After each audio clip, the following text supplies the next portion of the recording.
ले लिया। और हमारी माँ बहन बेटियां आजकल वो जो सूद खाती हैं, वो जो ग्रुप चलाती हैं, अपना पैसा हर महीने किस्त देना है, पागल हो जाती हैं अगर महीने में किस्त अदा नहीं कर पाई वो, ऐसा लगता है जैसे पागल हो जाएगी, जहर खा के मर जाएगी। एक बच्ची हमारे मोहल्ले की, मेरी बच्ची को ट्यूशन पढ़ाने आती थी, वो उसको मोबाइल महंगी ले लिया था उसने, और पैसा बोला हमको दीजिए, तो हम पैसा जब उनको भेजे उसके मोबाइल में सेंड में, तो वो उसका फोन पे बंद हो चुका था।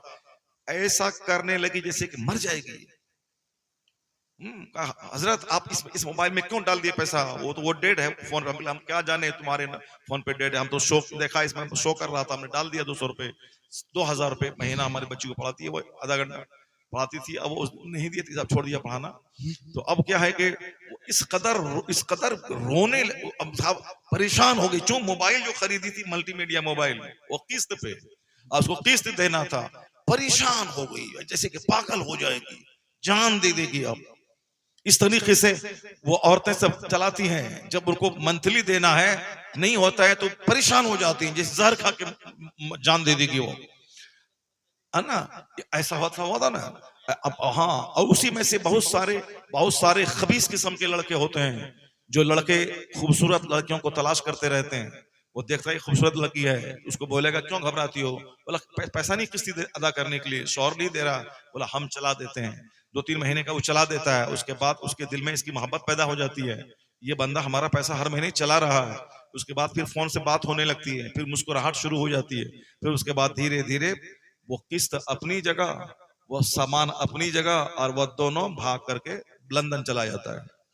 आज के लिए अल्लाह ने सब कुछ बनाया, ये जमीन का जबरदस्त बिछोना जिसमें 200 मंजिला मकान भी खड़ा रहता है, और जिसमें आदमी नंगे पांव भी चलता है, यानी ये जमीन हार्ड इतनी के 300 मंजिला मकान बन जाए, और सॉफ्ट इतनी के नंगे पांव बंदा चल सके। हार्ड इस कदर 1000 फीट के नीचे पानी, और नर्म इस कदर के 25 फीट के नीचे मीठा पानी। ये जमीन अल्लाह ने हमारे लिए बनाई है।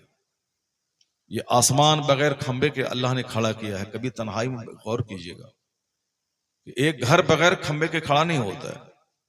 ये पिंडाल आपने बनाया है, इस पिंडाल में कितने पिलर आपने लगवाए हैं, अगर पिलर ना हो तो ये सीलिंग खड़ी ही न रह सके।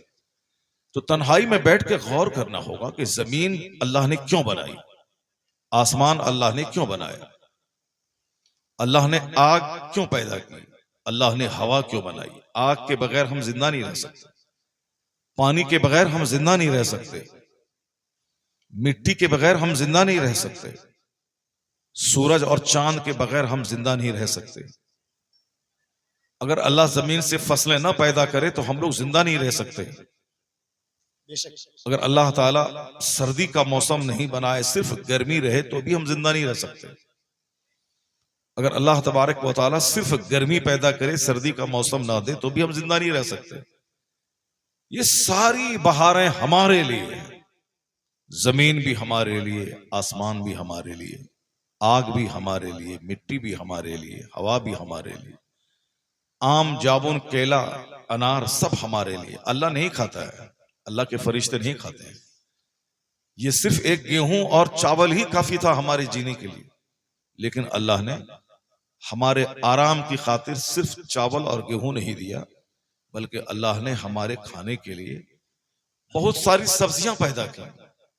ये आलू, ये बैगन, ये खीरा, ये ककड़ी, ये टमाटर, ये भिंडी, ये पलवल, ये मटर, ये साग।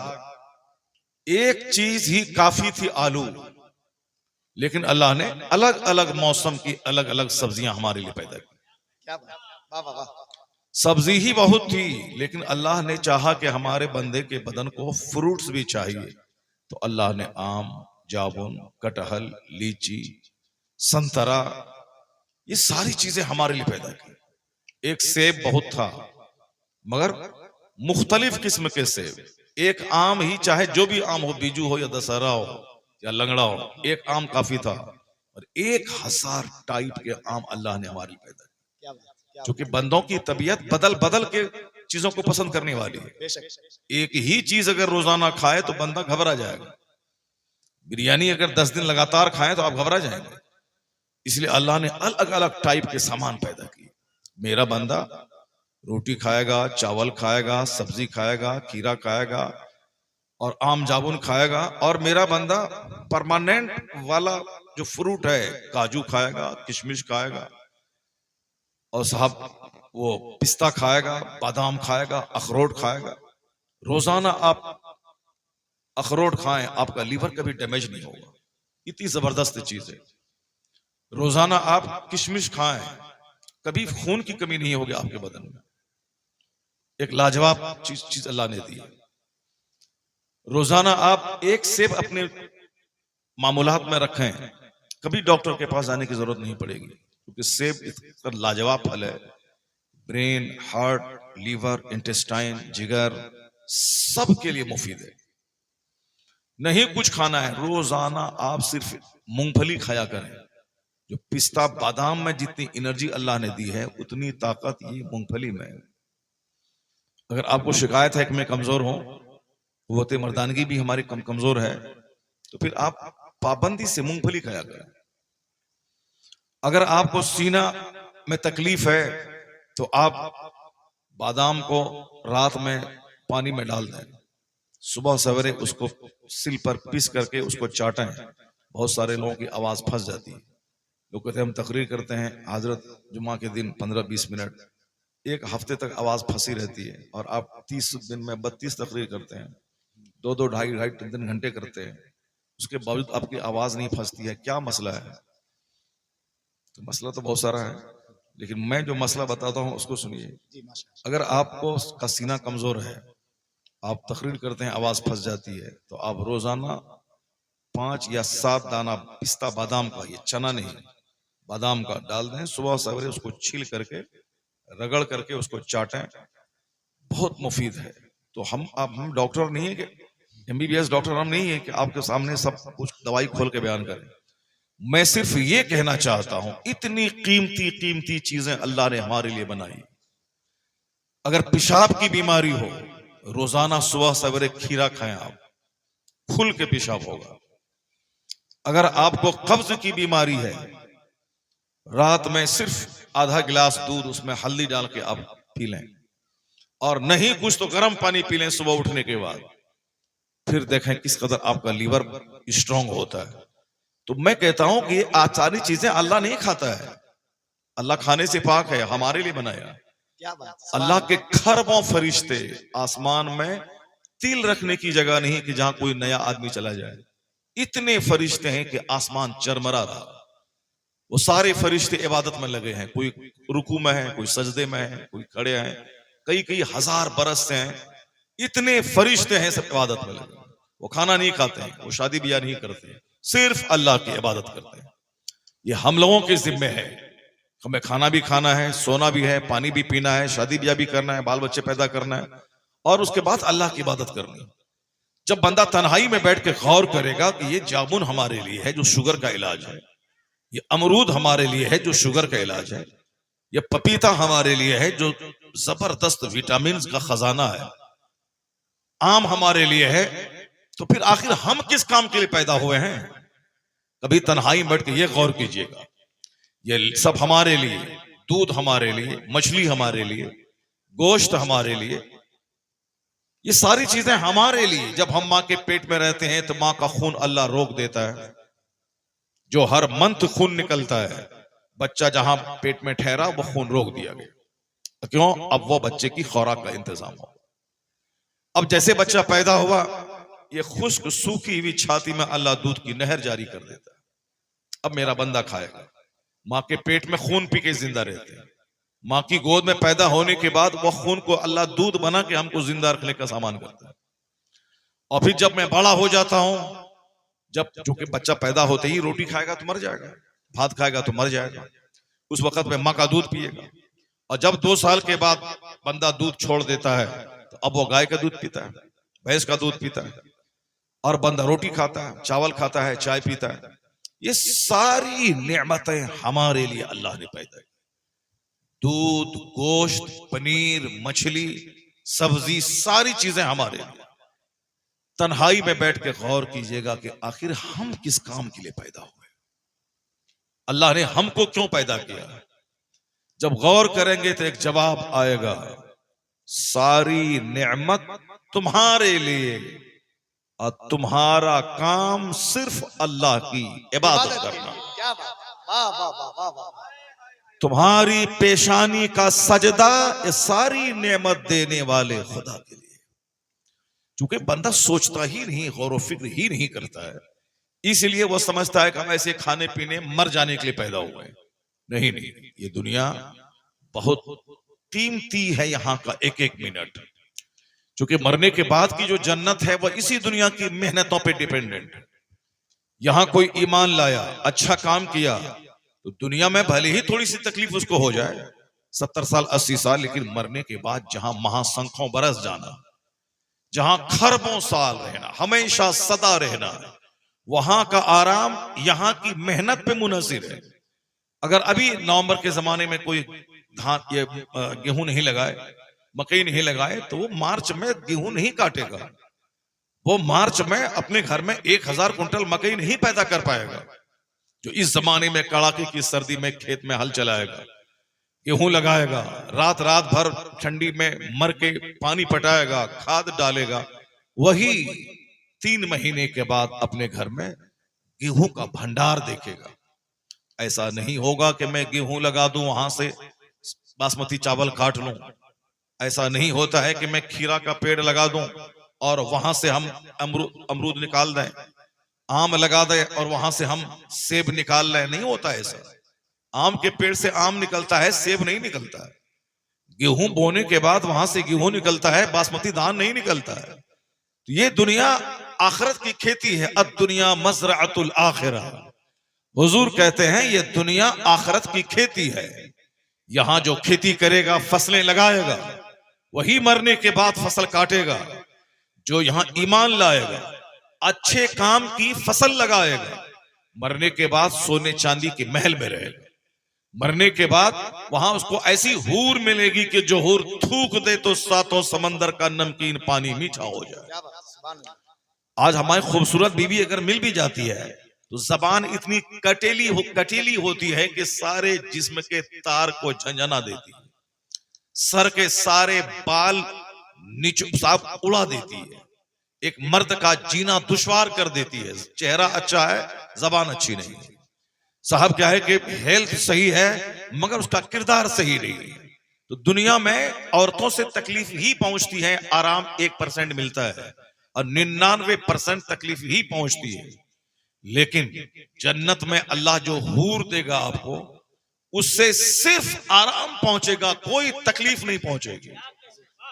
कुरान शरीफ में आया है कि वह प्यार दिलाने वाली खातून है। वो जन्नत की औरतें प्यार दिलाने वाली। जन्नत की औरतें शौहर को देखकर मुस्कुराएंगी तो शौहर का सीना बाग बाग हो जाएगा। हर जुमा के दिन अल्लाह का दीदार होगा जन्नत में, और अल्लाह के दीदार के बाद जब जन्नती लौटेंगे तो उनके घर की बीवियां पहले से 2 गुनी ज्यादा खूबसूरत हो चुकी होंगी। वहां औरत तकलीफ नाम की कोई चीज नहीं, सिर्फ शौहर को आराम ही पहुंचाएगी। इस कदर खूबसूरत के जुल्फ लहरा दे तो दुनिया के सारे लोग बेहोश हो जाएं। वो सारी बातें इस दुनिया की मेहनतों पे मुनहसिर हैं। जो यहां आंख की हिफाजत करेगा, जो यहां जबान की हिफाजत करेगा, जो यहां अपने पेट की हिफाजत करेगा, जो यहां अपने कान की हिफाजत करेगा, जो यहां अपनी आंख की हिफाजत करेगा, जो यहां अपनी शर्मगाह की हिफाजत करेगा, तो जन्नत की हूरें उसके लिए वहां इंतजार कर रही है। क्या बात, माशाअल्लाह। हुजूर फरमाते हैं, मैं यज़मल्ली मा बैन रिजलै व मा बैन लहयै। मुस्तफा फरमाते हैं कि 2 टांग के बीच में जो चीज है, अगर तुम उसकी सुरक्षा की जमानत मुझको दे दो, और जो चीज या दोनों जबड़े के बीच में जबान है, इस जबान की सुरक्षा की जमानत तुम मुझे दे दो, तो हुजूर कहते हैं मैं तुमको जन्नत की जमानत देता हूं। सुभान अल्लाह, सुभान अल्लाह। क्या समझ लिया? मेरी माँ बहन बेटियां किसी तादाद में यहां बैठी हुई हैं, बहुत ज्यादा। और सिर्फ एक हदीस सुन लेना तुम। आका अलैहिस्सलाम जब मेराज में गए थे, अल्लाह ने अपने महबूब को जन्नत और जहन्नम की सैर कराई थी। जहन्नम बन चुका है, बनेगा नहीं। जन्नत भी बन चुकी है, बनेगी नहीं। जैसे आसमान खड़ा बन चुका है, जमीन बन चुकी है, सूरज बन चुका है, चांद बन चुका है, पहाड़ बन चुके हैं, नदी नाले बन चुके हैं, उसी तरह जन्नत भी बन चुकी है। ऐसा नहीं कि हम मरेंगे तब मेरे लिए जन्नत तैयार होगी, नहीं, वो तैयार हो चुकी है। अब जन्नत को जब हुजूर ने देखा तो देखा कि जन्नत में कौन कौन लोग ज्यादा हैं। तो हुजूर क्या फरमाते हैं, कुम तो अला बाबिल जन्ना, क्या बात। मैं जन्नत के दरवाजे पर खड़ा हुआ। जैसे अभी कोई आदमी आएगा बाहर में, देखेगा जलसा में कौन कौन लोग हैं, ऐसे झांक के जरा देखें। क्योंकि समाज में अच्छे लोग तो बहुत कम होते हैं, झांकने वाले, ताकने वाले, गिबत करने वाले, दूसरों की टट्टी तोड़ करके झांक के अंदर की हालत जानने वाले, काना फूसी करने वाले, दूसरों की गिबत करने वाले, ऐसे लोगों से दुनिया भरी। वो तो अल्लाह ताला रोजी दे रहा है, वरना हम लोग इतने बुरे हैं कि अल्लाह आसमान से पानी रोक ले। और एक हदीस पाक में आया है कि अगर दूध पीने वाला बच्चा और बेजबान जानवर नहीं होते तो अल्लाह आसमान से पानी नहीं बरसाता। अल्लाह अल्लाह अल्लाह अल्लाह अल्लाह अल्लाह। ये दूध पीने वाला बच्चा जो बिल्कुल लावारिस है, माँ बाप के सहारे है, वो इन बच्चों की वजह से आसमान से पानी बरसता है, जमीन से फसलें पैदा होती हैं। और वो बेजबान जानवर जिसको हम खूब मारते हैं लाठी से, वो बेजबान जानवर बेचारा बोल नहीं सकता है, जो जानवर है, वो जानवर की वजह से अल्लाह आसमान से पानी गिराता है, फिर यहां से घास निकलती है तो जानवर खा के जिंदा रहता है, उसी के सदके में फसल भी पैदा होती है, हम लोग खा के जिंदा रहते हैं। अल्लाह अल्लाह। क्या बात। तो हम लोगों ने चूंकि गौर ही नहीं किया, जरा सुनिए गौर से। हुजूर क्या कहते हैं कि मैंने जन्नत के दरवाजे पे खड़े होकर देखा कि जन्नत में कौन कौन लोग हैं। तो आका फरमाते हैं, फराई तो अक्सर अहले हल फकरा। हुजूर क्या कहते हैं, जन्नत में अक्सर फकीर लोगों को मैंने देखा, अक्सर गरीब लोगों को मैंने जन्नत में देखा। कौन गरीब? ये चरस पीने वाला, भीख मांगने वाला, गाड़ी में माइक लगा के किसी पैर टूटे हुए लाके बैठा करके हर जुमरात के दिन घूमने वाला। एक आदमी था मुरादाबाद में, वो स्टेशन से 2 लंगड़ा को पकड़ के ले गया गांव में, वहां जाके खूब चंदा किया। उसके बाद जब चंदा करने के बाद जब वो आया बांटने के लिए, उसको थोड़ा थोड़ा दिया, 200-400 दिया, सारा पैसा लेके चला गया वो। आजकल बहुत बड़ा व्यापार है ये, लंगड़ा, लूल्हा, अपाहिज, गोंगा, अगर किसी का लूल्हा नहीं है तो हाथ काट देता उसका, हाथ काट करके 10-20 दिन के अंदर में ठीक करवा दिया दवाई खिला के, अब उसको लेके पूरे समाज में घुमाता है। अब आदमी तो मजबूर को देता है पैसा, वो मजबूर नहीं है, वो पेशावर है। वो अपने समाज के गरीब लोगों का ख्याल कीजिए, जिसको आप देखते हैं और जानते हैं, वो बेचारा इज्जत के मारे आपसे मांगता नहीं है, क्योंकि वो आपका चचेरा भाई है, क्या बात। लेकिन अगर उनके क्या घर में पैगाम। जरूरत वाह, वाह, है, ये मांगने वाला जो गाड़ी पे आके माइक लगा के मांगता है, 1 लाख आदमी को देने से उतना सवाब ना मिलेगा जितना अपने पड़ोस के एक गरीब को देने से सवाब मिलेगा। क्या पैगाम गया। वाह वाह वाह वाह। नारे तकबीर। अरे जोर से मोहब्बत के साथ इस्तेमाल कीजिए। नारे तकबीर, नारे रिसालत, पैगाम इस्लाम, तालीमात इस्लाम, मजहब इस्लाम। ठीक है, ठीक है, ठीक है। तो कोई आदमी जाएगी नहीं यहां से, सब बैठ के रहेगी। आप लोग कोई नहीं जाएंगे, हम आज 3 घंटा नहीं बोलेंगे, बस आधा घंटा, तकरीर हमारी खत्म होने वाली है। बस सिर्फ 1-2 बात, जरूरी बात सुन लीजिए। आपको याद कर लेना है इसको, और याद करने के बाद जब दालान, माचान और घूर के पास जब आप बैठते हैं तो उस वक्त में गीबत किसी की नहीं करनी, गीबत करना हराम है। अब वहां ये चर्चा कीजिए कि मौलाना साहब ने ये हदीस पढ़ी थी। सुभान अल्लाह, सुभान अल्लाह। आप इतना गौर से देख रहे हैं जैसे कि सब सारी तकरीर समझ गए आप। आपका मुतकीद है, आपका मुतकीद है। बोले जोर से सुभान अल्लाह। सुभान अल्लाह। आप हाथ जोड़ के बैठे हुए हैं तो कुछ भी नहीं सुन पाइएगा आप। हाथ खोलिए, हाथ खोलिए, हाँ, जरा गौर से सुनिए, जरा हाथ उठा के बोले ला इलाहा इल्लल्लाह। ला इलाहा इल्लल्लाह। अभी महफिल में इतना कलमा पढ़ना है आपको ताकि आपकी जबान पे कलमा चढ़ जाए। इंशाअल्लाह। और जो डेली 100 बार ये कलमा पढ़ेगा सुबह में और 100 बार शाम में, बीच में अगर जो छोटा मोटा गुनाह होगा सब अल्लाह माफ कर देगा। सुभान अल्लाह। इसलिए रोजाना डेली 100 बार कलमा पढ़े। आज हम तकरीर का अनवान बनाए हैं कि गरीबी कैसे आती है, मालदारी कैसे मिलती है। आज मालदार बनाने का तरीका मैं बताऊंगा इंशाअल्लाह। और गरीबी क्यों आती है वो भी मैं बताऊंगा। सांप के मुंह में, सांप के बिल में अगर कोई पैर डाल देगा और सांप काट लिया तो वो चिल्लाएगा नहीं कि हमको सांप काट लिया, सांप काट लिया, सांप काट लिया। कोई मौलाना के पास नहीं जाएगा हमको ताबीज दीजिए, नहीं। क्योंकि जो सांप के सुराख में पांव डालेगा सांप उसको काटेगा। अब जब सांप काट लिया तो वो चिल्लाए नहीं, बल्कि कसूर 100% उसी का है कि उसने खुद से ये मुसीबत मोल ली है। रास्ते से हम जा रहे हैं, सांप ने हमको काट लिया, वो आदमी शहीद हो जाता है। सुभान अल्लाह। अगर कोई सांप के मुंह में जबरदस्ती हाथ डाल दिया कि काटो, ये सुसाइड करना हुआ, ये हराम मौत है। अगर ये मौत मर गया वो खुदकुशी, सुसाइड है, हराम है। मैं मकान के नीचे में बैठ गया था, दीवार गिर गई, मैं मर गया, शहीद हो गया, सीधे जन्नत जाएगा। क्या पैगाम है? वाह वाह वाह। लेकिन अगर कोई जबरदस्ती उस दीवार को पकड़ के अपनी तरफ गिरा लेगा तो वो खुदकुशी है, हराम है। बहुत उम्दा खिताब। कोई वाह, वाह। बंदा पानी में जा रहा था, पानी से गुजर रहा था, अब पानी में डूब गया, पानी में गया पांव में लुंगी फंस गई, या फिर वो तैरना नहीं जान, क्या है कि कुछ मसला हो गया, उसका पांव फिसल गया, कीचड़ में चला गया, अंदर नहाने के लिए गया था कि किनारे नहाएंगे, मगर पांव फिसला, चला गया, वो डूबा पानी में चला गया, वो मर गया, वो शहीद है। वो जो पानी में ऐसे डूब गया वो शहीद है।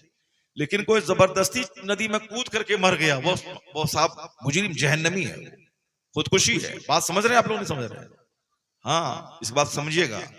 जबरदस्ती कोई गुनाह करेगा, जैसे कोई गुनाह करेगा, फजर की नमाज नहीं पढ़ेगा, अब अगर उसका चेहरा काला हो गया तो 1 करोड़ की दवाई उसको ठीक नहीं कर पाएगी, क्योंकि वो 100% मुजरिम है। वो जो फजर की नमाज छोड़ता है, अल्लाह उसके चेहरे का नूर खत्म कर देता है। अब अगर कोई फजर पढ़ेगा तो अल्लाह उसके काला चेहरा पे भी वो चमक दे देगा कि गोरे लोग रश्क करेंगे। क्योंकि नमाज पढ़ने से चार्मिंग आती है और नमाज छोड़ने से नहुसत तारी होती है। जोहर की नमाज जो छोड़ेगा, अल्लाह उसकी रोजी से बरकत खत्म कर देगा। वह 1000 कुंटल मकई उपजा ले, इधर से लूट के लाएगा, उधर से कूट के खर्चा कर देगा। आजकल जो गांव समाज में होता है, 1000 कुंटल, पता चला कि बीज वाले को, खाद वाले को, कर्जा वाले को, कपड़ा वाले को, दवाई वाले को, सबको दिया और हाथ सूखा, फकीर भूखा। 1000 कुंटल उपज करने के बाद भी हाथ सूखा, फकीर भूखा। ऐसे ही होता है सबका, बरकत खत्म हो गई रोजी से। जो 10,000 कमाते हैं इमाम साहब, उसके तकिया के नीचे रुपया होता है, किताब के नीचे 1000 रुपया होता है, जेब में 2000 रुपया होता है। क्यों होता है मालूम है आपको? क्योंकि इसके पास बरकतें हैं। बिल्कुल। ये हमेशा कुरान पढ़ते हैं, ये 5 टाइम नमाज मस्जिद में पढ़ाते हैं। अरे अरे माशाअल्लाह, ये इमाम साहब माशाअल्लाह, ये 5 टाइम नमाज मस्जिद में पढ़ाते हैं, अब पढ़ते हैं। आप लोग सोते हैं, ये पढ़ते हैं। फजर आप 1 महीने में 2 दिन 3 दिन पढ़ते होंगे। जो नमाजी हैं उनकी बात कर रहा हूँ, जो बेनमाजी हैं वो तो साल के 365 दिन तक फ्री है, आजाद है। वो जो नमाजी हैं वो भी 5 दिन पढ़ते हैं, बाकी सो गए, आंख नहीं खुली, मेहमानी चले गए, बाजार चले गए। तो अब ये पाबंदी से पढ़ते हैं, इसलिए अल्लाह ताला इनके 10,000 में 10 लाख की बरकत अता करता है। बेशक, सुभान अल्लाह। और एक बंदा मास्टर है, वो 1 लाख महीना कमाता है, वो इमाम साहब से पैसा लेकर के अपने दामाद के लिए मछली और गोश्त लाता है, कर्जा। हम देखें, हमारे मदरसे के बगल में एक प्रोफेसर था, उसकी तनख्वाह 2 लाख रुपए महीना, और हमारे मदरसे में एक प्राइवेट टीचर, उसकी तनख्वाह 5,000 रुपए महीना। वो प्रोफेसर साहब इस 5,000 कमाने वाले से 1,000 रुपए कर्जा लेके मेहमान के आने के बाद गोश्त लाता था। क्यों ऐसा क्यों है? बरकत नहीं है। अब बरकत क्यों होगी? चूंकि लालच बहुत ज्यादा है। अब ये इमाम साहब को ना बहुत बड़ा मकान बनाना है, ना इनको फॉर्च्यूनर खरीदनी है, ना इनको साहब 3 लाख की बुलेट खरीदनी है। इनकी ख्वाहिशात महदूद है। अब वो मास्टर साहब के पास 25 लाख रुपए है, 1 कट्ठा जमीन का बैना दे दिया, पास में है 20 लाख, खरीद सौदा कर लिया 25 लाख का। अब 20 लाख रुपए वो दे दिया उसको, ये 5 लाख इसकी टोपी उसके सर, उसकी टोपी उसके सर, 1 लाख इससे, आधा लाख उससे, 25,000 उससे, सबसे लिया। अब वो कह रहा है कि आप लिए थे 1 महीने के बाद ये पे दीजिए, तो अब फिर तीसरे से लेता है, उसको लेके उसकी टोपी उसको पहना देता है, फिर वो 5वें वो तंग करता है, फिर 5वें की टोपी उसको पहनाता है। इस तरह सारी जिंदगी हाय हाय करके मर जाता है, कोई फायदा नहीं उठाता। ये इसलिए है कि चूंकि आमदनी से ज्यादा पांव फैलाता है। 25 लाख है तो 50 लाख की जमीन खरीद लेता है, सारी जिंदगी भिखारी रहता है वो।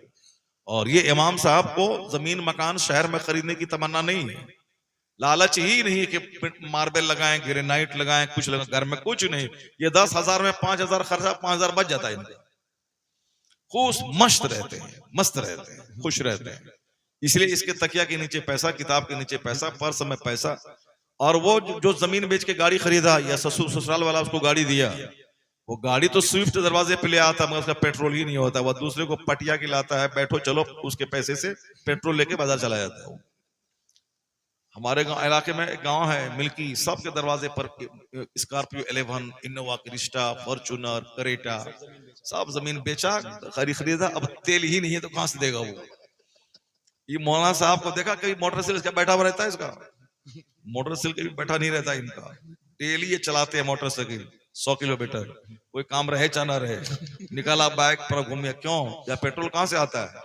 फातिया पढ़ने गया 500 टका, मिलाद पढ़ने गया 500 टका, निकाह पढ़ने गया 500 टका, किसी के घर में गया हजरत दुआ कर दीजिए 500 टका।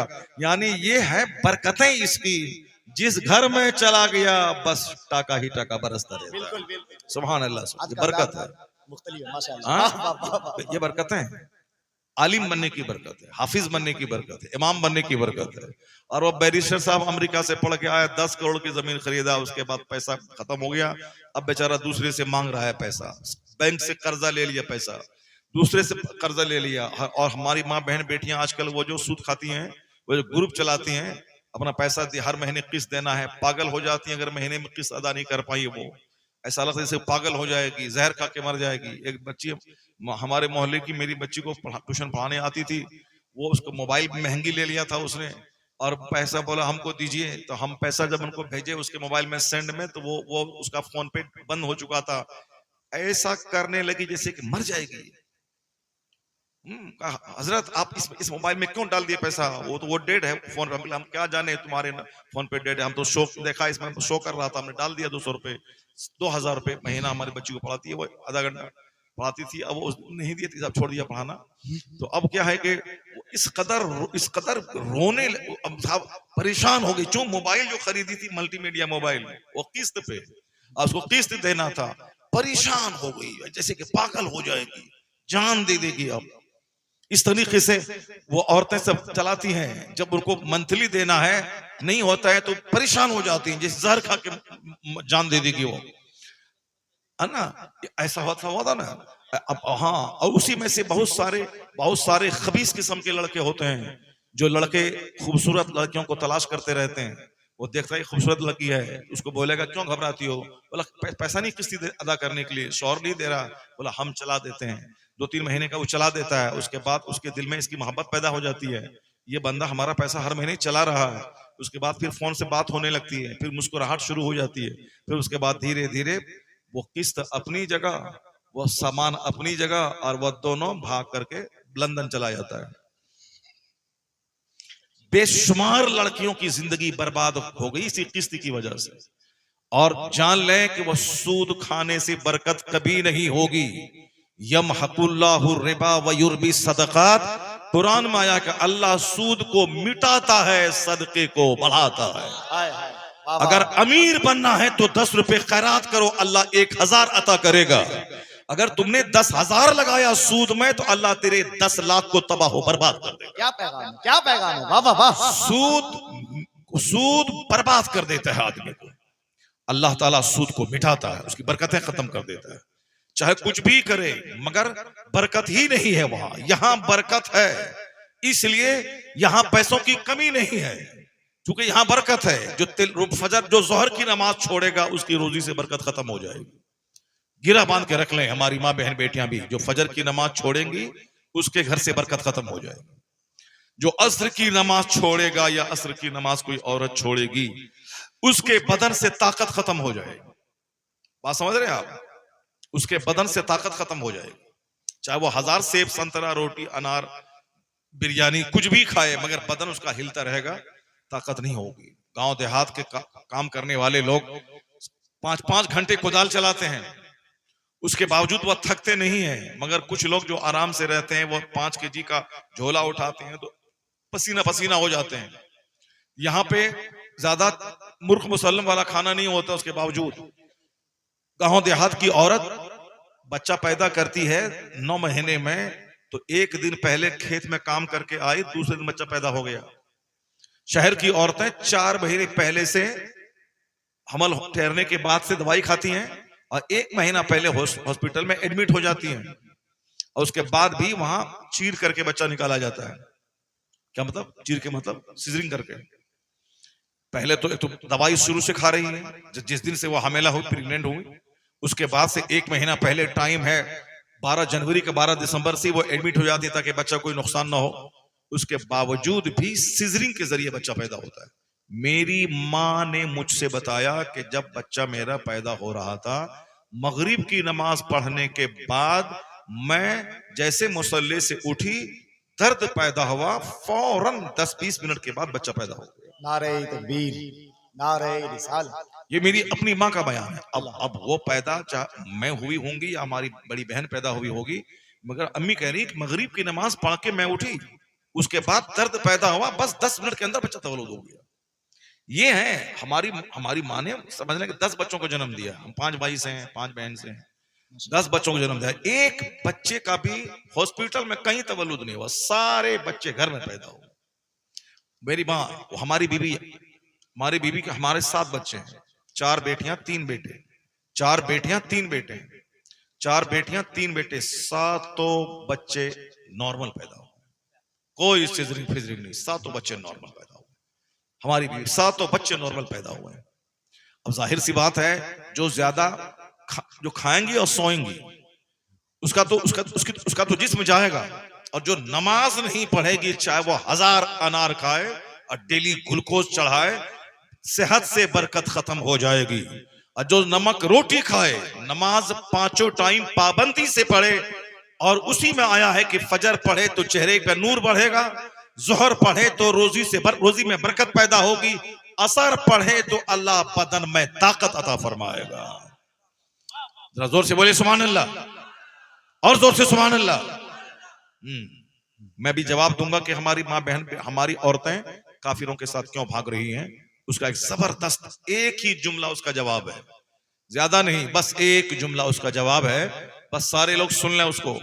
ऐसा नहीं होता है कि आम का पेड़ लगा के सेब वहां से निकाले, जब आम लगा के सेब नहीं निकलता है तो फिर ऐसा नहीं होता कि हम जाएं पूरब की तरफ और काबा पहुंच जाएं, नहीं होता है ऐसा। जिए हम मुशरिकों की तरह और हमारे घर में कुतुब अब्दाल नमाजी पैदा हो जाए, अल्लाह का ये कानून नहीं है। अल्लाह का कानून क्या है? जैसी जमीन वैसी फसल, जैसा दरख्त वैसा फल, जैसी माँ जैसा बाप वैसा बच्चा। मैंने अभी महफिल मिलाद में बयान किया, बिस्मिल्लाह खानी की रस्म में मैंने कहा, हमारे इलाके में तो यहाँ तो तीजा 40वां का खाना होता है, बिस्मिल्लाह की रस्म बिस्मिल्लाह खानी कहाँ होती है? बुजुर्गों का तरीका है, जब बच्चा 4 साल 4 महीना 4 दिन का हो तो अपने समाज के नेक लोगों को बुला के, आलिम को बुला के बच्चे से बिस्मिल्लाह खानी करवाया जाए। ये बुजुर्गों का तरीका है। अभी 1000 आदमी खाना खाया होगा मौलाना साहब के यहाँ, वो बिस्मिल्लाह की रस्म खानी, वो तीजा 40वां बरसी नहीं है, वो क्या है कि रस्म बिस्मिल्लाह खानी। बरेली शरीफ से पीर साहब तौसीफ में आए और साहब हम गए, अभी 1 घंटा हमने तकरीर किया वहां पे, अगरचे नजराना कम दिया है वो, मगर तकरीर हमने किया वहां जाकर के, चूंकि महफिल मिलाद थी। असल जलसा, असल दावत तो यहाँ है हमारी, वो तो वहां मिलाद पढ़ने के लिए हम गए थे। ऐसा जलसा वाला ना समझे कि साहब आप वहां से मिलाद पढ़ के आए हैं तो इसलिए से नजराना कटिंग करते हैं, नहीं, वो तो वहां महफिल मिलाद थी, महफिल मिलाद में हम गए थे वो। और फिर एक मौलाना साहब थे, इसलिए मौलाना साहब के बेटे की इसमें हम गए, मुजीबुर रहमान साहब, हाँ बहुत बड़े आलिम हैं, लड़कियों को मदरसा चलाते हैं, 150-200 बच्चियां पढ़ती हैं और बहुत अच्छे आलिम हैं, इसलिए मैं वहां चला गया था। अब जरा गौर से सुनिए, मैंने कहा था कि एक माँ ऐसी थी जिसका बेटा जब पैदा हुआ 4 साल 4 महीने 4 दिन का हुआ, तो वो बच्चा की बिस्मिल्लाह खानी के लिए इलाके के बड़े बड़े आलिमों को बुलाया गया और जब उस्ताद ने कहा कि बेटा पढ़ो बिस्मिल्लाहिर्रहमानिर्रहीम, तो उस बच्चे ने बिस्मिल्लाह पढ़ने के बाद 17 पारे कुरान पाक के सुना डाले। सुभान अल्लाह। 17 पारे कुरान पाक, सारे उलमा दंग रह गए। ये बिस्मिल्लाह खानी की महफिल थी। बिस्मिल्लाह पढ़ो बेटा, अल्लाह का नाम लेके शुरू करता हूं, बोलो बिस्मिल्लाह। ये बिस्मिल्लाह पढ़ाने की महफिल थी। 17 पारे कुरान के पढ़ डाले। सारे उलमा दंग रह गए। उस्ताद ने पूछा कि मेरे लाल, ये कहां तुमने याद किया? उन्होंने जवाब दिया कि हुजूर, मेरी अम्मी 17 पारे कुरान पाक की हाफिजा है। मैं जब माँ के पेट में थी तो मेरी माँ रोजाना तिलावत करती थी और मैं उसको पेट से सुनती थी, और जब पैदा होके माँ की गोद में मैं माँ के पेट में सुनता था और मेरी माँ तिलावत करती थी, और जब मैं माँ की गोद में आया तो मेरी माँ गोद में लेकर पूरा कुरान 17 पारे तक वो पढ़ती थी। मैं माँ की गोद में सुन सुन के पूरे कुरान पाक को याद कर लिया। अब जो माँ ब्लूटूथ लगा करके गाना सुनेगी, जो माँ एयरफोन लगा के गाना सुनेगी, जो माँ अपने पड़ोसी से लड़ करके अपने बच्चों को दूध पिलाएगी, जिसको कुछ भी याद नहीं है, अली बातासा तक नहीं, वो अपने बच्चों को दूध देते हुए दूसरों की गीबत करेगी, गुस्से की हालत में दूध पिलाएगी, चिड़चिड़ापन शौहर से झगड़ के दूध पिलाएगी, उसका बच्चा नाकारा, उसकी अक्ल नाकारा, बच्चा चिड़चिड़ा, बच्चा गसीला, बच्चा लजीला, शर्मीला। यानी शर्मीला का मतलब ये नहीं कि वो बाहया, यानी बिला वजह का बच्चा साहब, जो अच्छी बात न बोल पाए, बात बात में गुस्सा करे, और बिल्कुल नाकारा, समाज का एक नालायक फर्द बनेगा। कसूर 100% उसकी मां का है, जिसने पेट में रखने के बाद गुनाह किया, जिसने पैदा करने के बाद उसने गुनाह किया।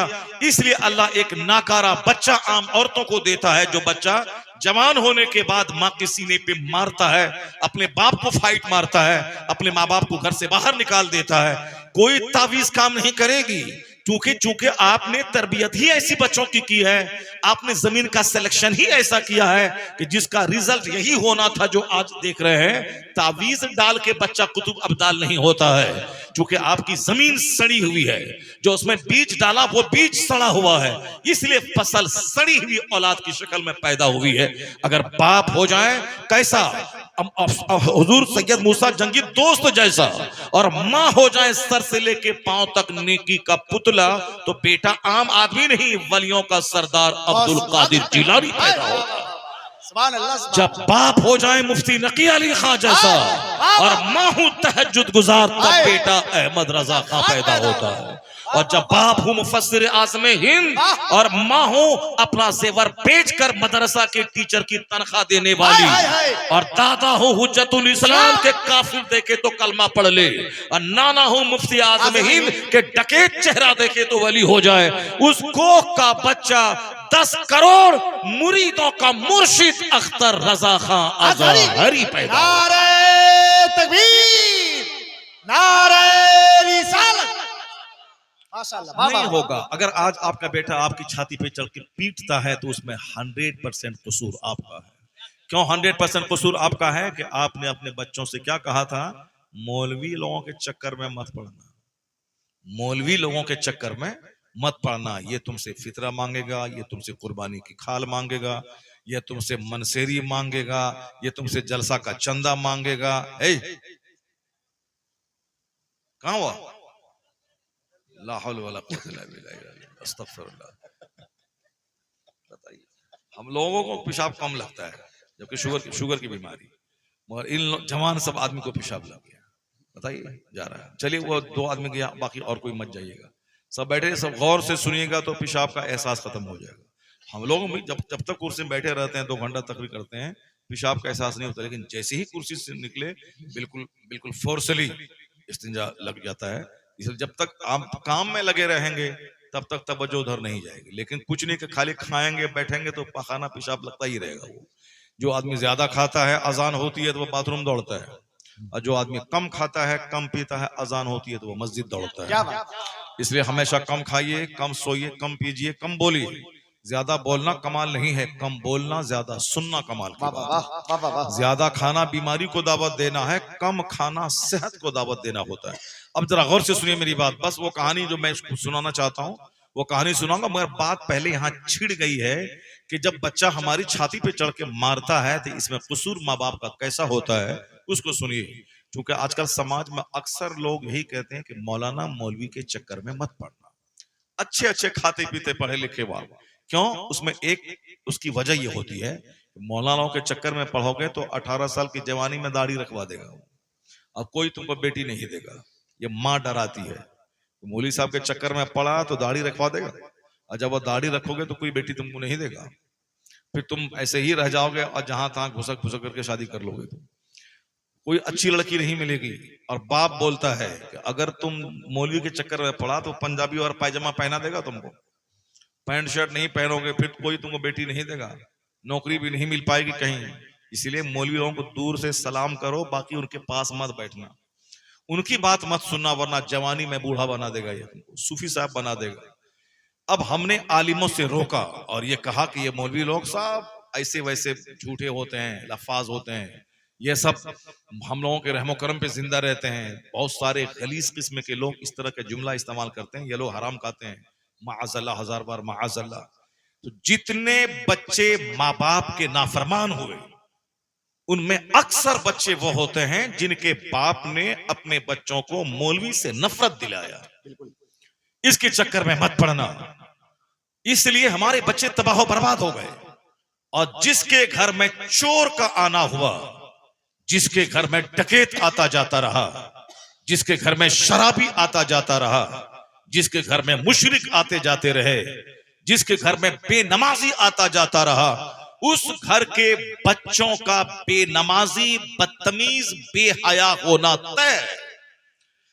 और जिसके घर में अल्लाह के वली आते रहे, आलिम जाते रहे, जिसके घर में मस्जिद का इमाम बार बार जाता रहा, जिसके घर में पीर जाते रहे, जिसके घर में आलिम गए, मुसल्ला बिछाया, नमाज पढ़ी, 1000 दरूद पढ़ा, उनके छोटे छोटे बच्चों ने सजदा देखा, उनके तहज्जुद को देखा, उनकी तस्बीह तहलील करने के अंदाज को देखा, उनके अल्लाह के सामने हाथ उठा के रो रो के दुआ करने को देखा, तो उनका बच्चा अपने सीने में आलिम की मोहब्बत पैदा करता है, उसके सीने में अल्लाह का डर पैदा होता है। तो फिर उलमाए कराम और पीरों के कदम की बरकत का ये नतीजा होता है, उसका बच्चा डीएम क्यों ना बन जाए, अंदर से गुलामे मुस्तफा रहता है।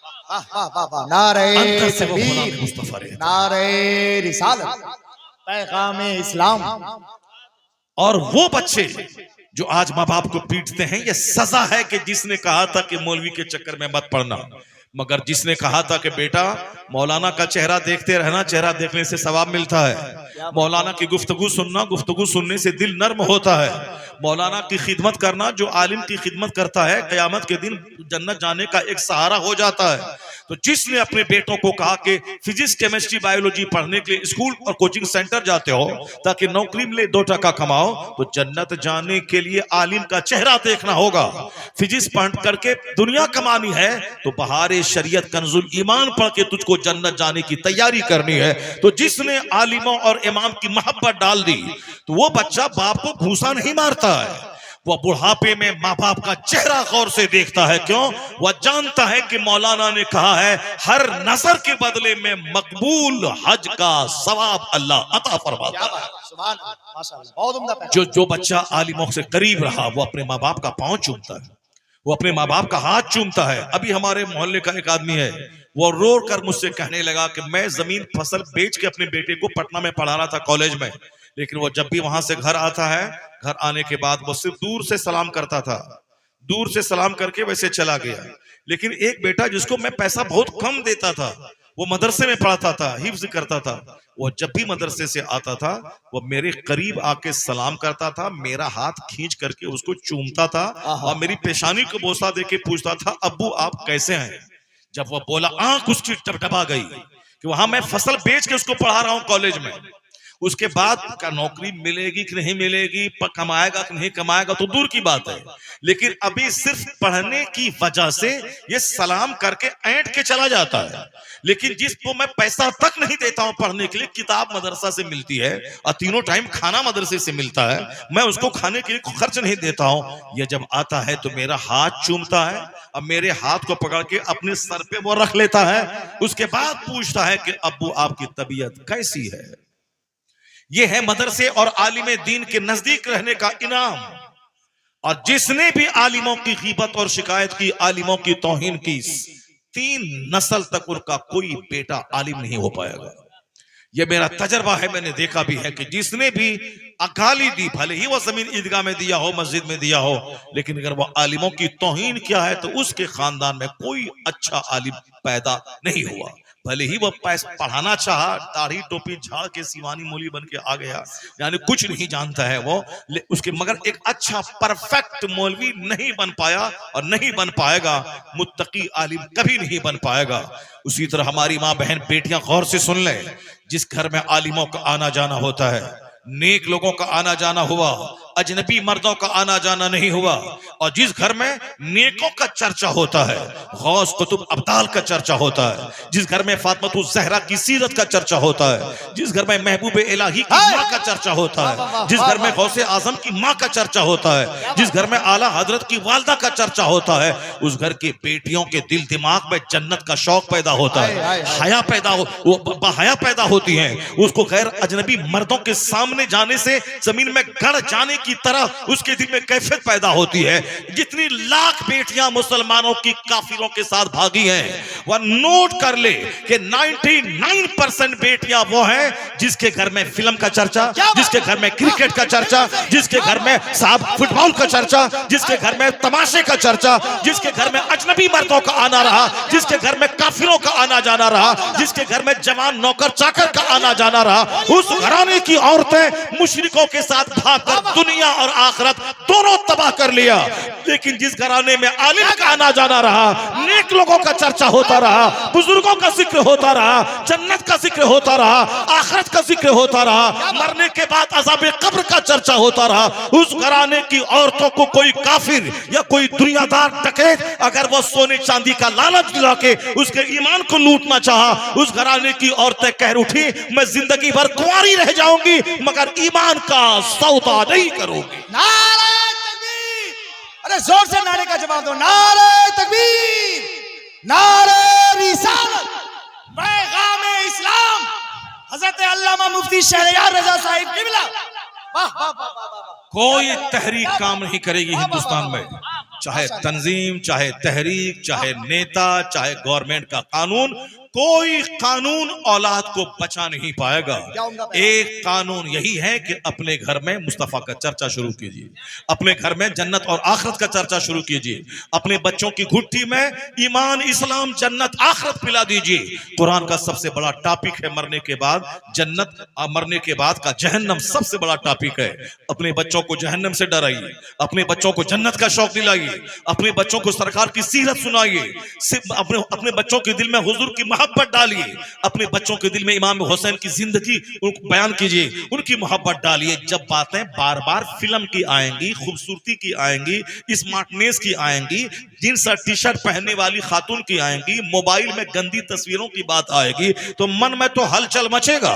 भूख लगेगी तो बंदा दाने की तरफ दौड़ेगा, जब प्यास लगेगी बंदा पानी की तरफ दौड़ेगा, और जब गंदी तस्वीरें देख देख कर बदन में शहवत की उभार पैदा होगी तो बंदा क्या होगा, वो साहब नाजायज काम की तरफ दौड़ेगा। इसलिए अपनी बच्चियों के हाथ में मोबाइल मत दे, बच्चियों के हाथ में कुरान थमा दे, तेरी बच्चियां महफूज रहेंगी। अगर शादीशुदा हो गई तो बच्चा जोकर, लोफर, डांसर नहीं पैदा होगा, बच्चा हुसैन नहीं गुलाम हुसैन पैदा होता चला जाएगा। अरे क्या खिताब किया, अरे माशाअल्लाह, नारे तकबीर।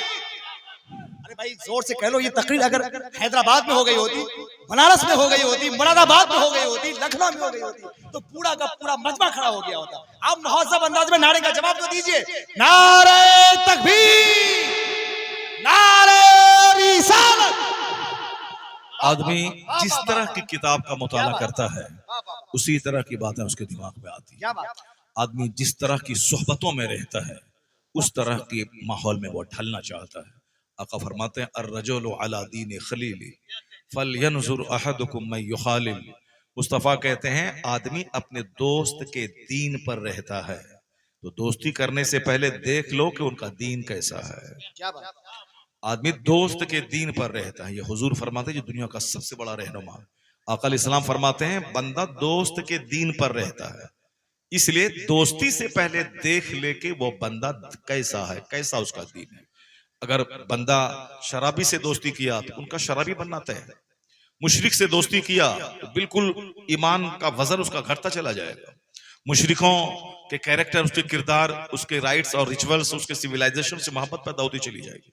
इसलिए दोस्ती करने से, दोस्ती नेकों से हो, दोस्ती मुत्तकी से हो, ताकि मेरा पांव फिसले भी तो मेरा दोस्त मेरा हाथ पकड़ के मुझको बचा ले। क्या बात, क्या बात। मैं अगर सो भी जाऊं तो मेरा दोस्त मुझको जगा करके नमाज के टाइम में नमाज के तैयार कर दे।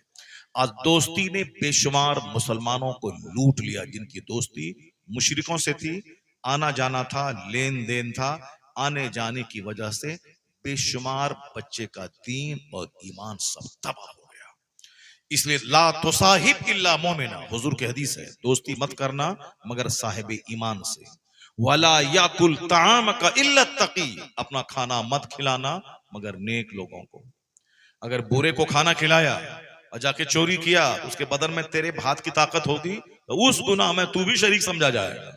अगर कोई तुम्हारा दस्तरखान पे अच्छा खाना खाया, वो जाके मस्जिद में 50 रकात नमाज पढ़ा, तो उसके बदन में आपके चावल की ताकत होगी तो सजदा वो करेगा, आपको भी थोड़ी सी नेकी मिल जाएगी। इसीलिए कहा गया अपना खाना चोरों को मत खिलाना, डकैतों को मत खिलाना, फासिक और फाजिर को मत खिलाना, नेक लोगों को खिलाना। दोस्ती मोमिन से करना और अपना खाना नेक लोगों को खिलाना, नेक लोगों की सोहबत में रहना, नेक लोगों की महफिल में रहना, नेक लोगों की बातें सुनना। अल्लाह फरमाता वकूनु मअस सादिकीन, सच्चों के साथ रहना। इन्ना रहमतल्लाहि करीबुम मिनल मोहसिनीन, अल्लाह की रहमतें नेक लोगों के करीब हैं, बुरों के शरीरों के नहीं, मोहसिनीन के करीब हैं। इसलिए एक कौम में मुस्लिम जो जीने का ये अंदाज है, ये खुदा की रहमतों को आवाज नहीं देता है, ये अंदाज है जीने का मुशरिकाना, शादी ब्याह मुशरिकाना, बर्थडे पार्टी मुशरिकाना, लिबास मर्दों औरतों का मुशरिकाना, सोच समझ दुनियादाराना। तो फिर ये कहते हैं कि कहां है खुदा की रहमत, कहां है मुस्तफा की रहमत? नहीं, आवाज आती है तू गुलामे मुस्तफा बन जा, रहमतें तेरा इस्तेकबाल करेंगी, जन्नत वहां मिलेगी, हुकूमत यहां मिलेगी। दोनों जान की भलाई का इंतजार कर रही है तुम्हारा, शर्त है कि तू गुलामे मुस्तफा बन जा।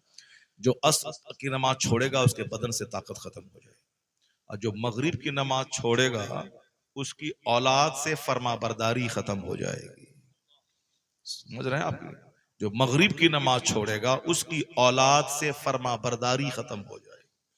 और आज आदमी तन्हाई में बैठ के गौर करे कि कौन सी कमजोरी मेरे पास है और किस मुसीबत में मैं मुब्तला हूं। फजर छोड़ने वाले के चेहरे का नूर खत्म हो जाएगा, जोहर छोड़ने वाले का रोजी से बरकत खत्म हो जाएगी, असर छोड़ने वाले के बदन से ताकत खत्म हो जाएगी, और मगरिब छोड़ने वाले से औलाद से फरमाबरदारी खत्म हो जाएगी, यानी नाफरमान औलाद पैदा होगी।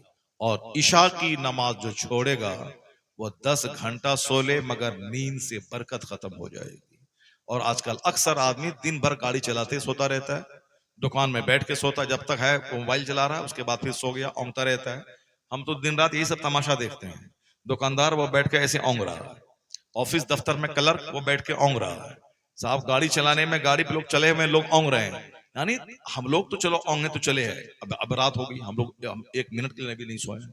मगरिब के बाद वहां मिलाद पड़ा, वहां से यहाँ आए, अब यहाँ अब बोला गंडा सोइए, मैंने क्या गंडा सोए, फिर बोलिएगा चलिए, अब उसको अभी यहाँ से निकलेंगे, अभी घर जाएंगे, फजर का टाइम हो जाएगा। अब पूरी रात गुजर गई, 1 घंटा भी नहीं सो पाए। उसके बाद अगर हम लोग बैठ के औंगे तो चलो समझ में आने वाली बात है, रात भर ये नहीं सोया है इसीलिए औंग रहा है। लेकिन जो 8 घंटे सो करके दुकान में बैठा है वो भी औंग रहा है। क्यों? बदन हाथ टूट रहा है उसका, इसलिए टूट रहा है कि जो ईशा की नमाज छोड़ेगा उसकी नींद से राहत खत्म हो जाएगी, उसकी नींद से राहत खत्म हो जाएगी, सारा अंग अंग उसका टूटेगा।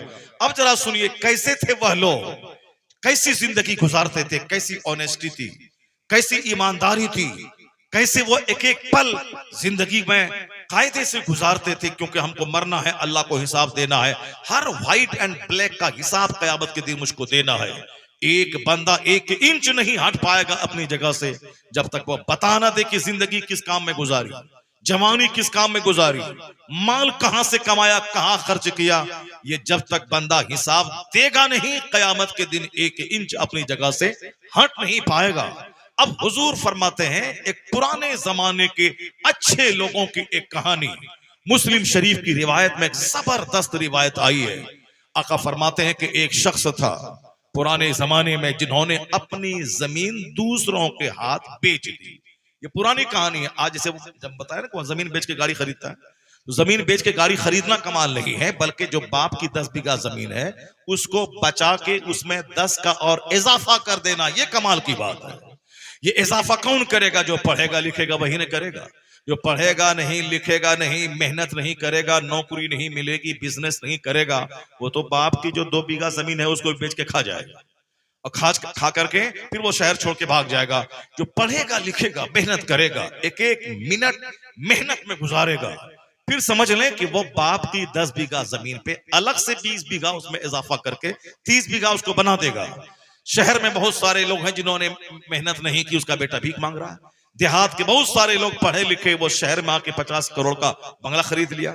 और हमारे मोहल्ले में एक औरत थी गैर मुस्लिम हिंदू की, और दलित की बेटी, वो शादी हुई, उसकी शादी होने के बाद ऐसा नहीं कि वो पढ़ाई लिखाई छोड़ दे, वो तो हमारे यहाँ है, शादी होने के बाद अब कोई काम नहीं, न नमाज, न रोजा, न हज, न ज़कात, न पढ़ाई, न लिखाई, बस सिर्फ एक बच्चा पैदा करना, उस बच्चा को सिर्फ खिलाना है और नहलाना धुलाना है। उसका जो है क्या क्या आजकल चेंज होता है, वो कपड़ा जो चेंज करता है पाखाना पेशाब वाला, वो सब फलिया और वैपर वगैरह, हगीज, वो सब चेंज करते रहना, बस ये। हमारे मोहल्ले मदरसे के बगल में एक गैर मुस्लिम हिंदू की बेटी की शादी हुई।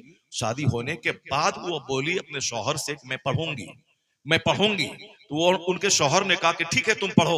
वो इस कदर पढ़ी, आप लोग अगर अखबार पढ़ते हैं तो मालूम होगा, बच्चा भी उसको हुआ, शौहर के घर में रहती भी थी वो, लेकिन इस कदर पढ़ाई करी कि पढ़ने के बाद एग्जाम में ब्लॉक डेवलपमेंट ऑफिसर बन गई, वीडियो बन गई, वीडियो बन गई। पूरा बिहार में सारे अखबारात में वो उसकी खबरें छपी। पूर्णिया के कस्बा के एक औरत, कस्बा की एक औरत साहब, वो शादी के बाद बच्चा पैदा करने के बाद भी उन्होंने पढ़ाई बंद नहीं की, स्टडी बंद नहीं की, वो वीडियो बन गई। तो मैं अपनी माँ बहन बेटियों से कहता हूं कि वो एक गैर मुस्लिम खातून अगर वो दुनियावी तालीम को ना छोड़े तो वीडियो बन जाए शादी होने के बाद, तुमको शादी होने के बाद 1 साल के बाद बच्चा पैदा होगा।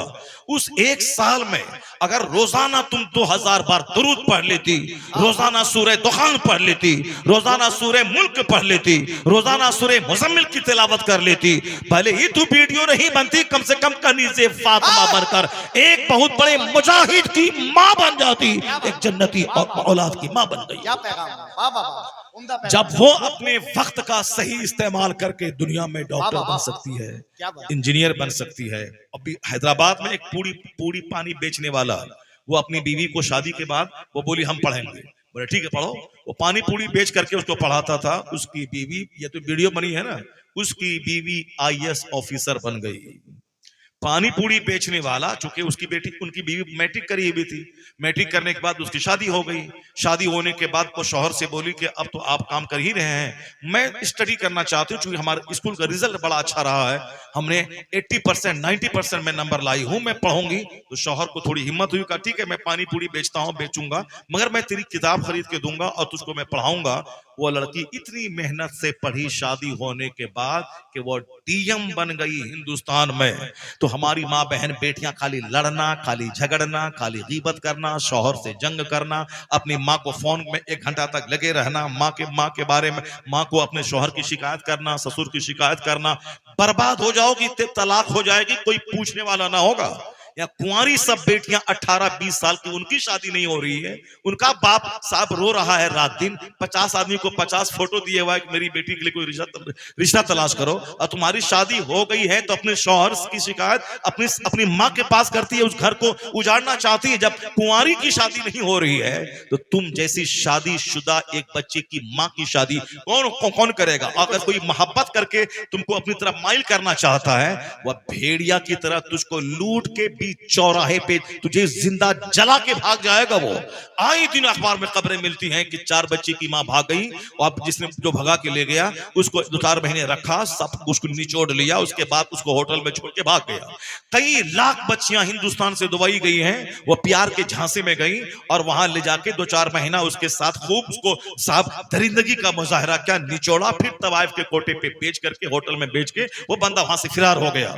आए दिन खबरें आती हैं कि एक मुसलमान की बेटी नागपुर में किसी गैर नागपुर की रहने वाली, वो जबलपुर के ढाबा वाले से शादी करी, और 1-2 महीने के बाद उसके बिल्कुल निचोड़ लिया उसको, उसके बाद उसका गला दबा करके जबलपुर के नहर में उसको घुसेड़ दिया।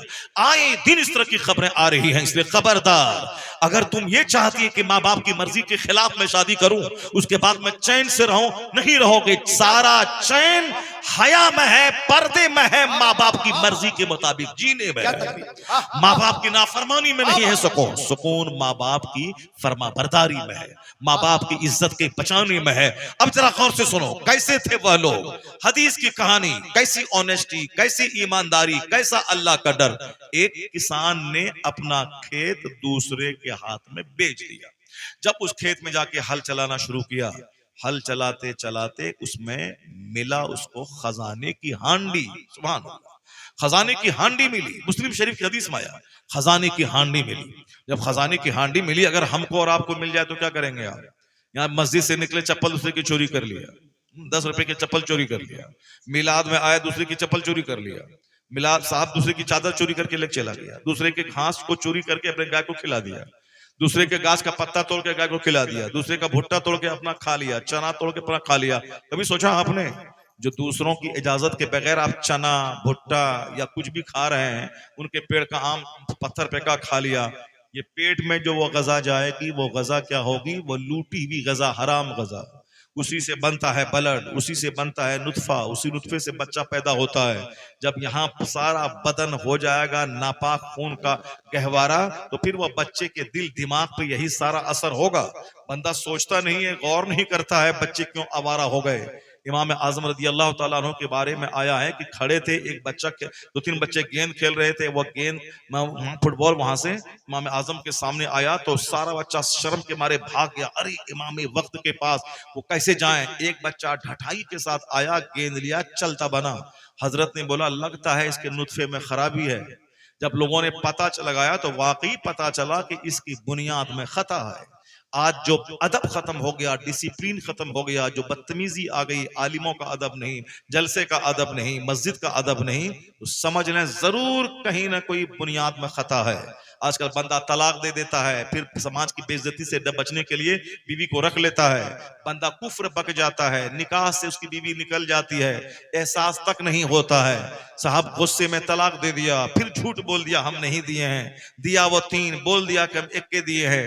बीवी भी इनकार करके नहीं, कोई हमको नहीं सुनाई पड़ा, तो चलो तुमको सुनाई नहीं पड़ा, अल्लाह के नजदीक तो तलाक हो गई। अब जितना बार मिलोगे शौहर से तो सब जिनाकारी, और जितने बच्चे पैदा होंगे सारे बच्चे वलदुल हराम। तो समाज में इस तरह के बेशुमार केसेज हैं। मुंह में कुछ बक दिया, ईमान खत्म, निकाह खत्म, तलाक बक दिया, रिश्ता खत्म, अब उसको फिर उसी को रख लिया। तो आज जो शरीरों, गोंडों, मवालियों, बवालियों, चरसी, अफीम पीने वाला जो रजीलों की तादाद समाज में बढ़ रही है, जरूर कहीं ना कहीं किसी न किसी वजह से नुत्फे की कोई खराबी है।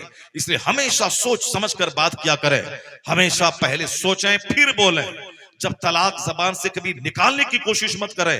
अगर बिल्कुल ही आखिरी मरहले पे रिश्ता पहुंच जाए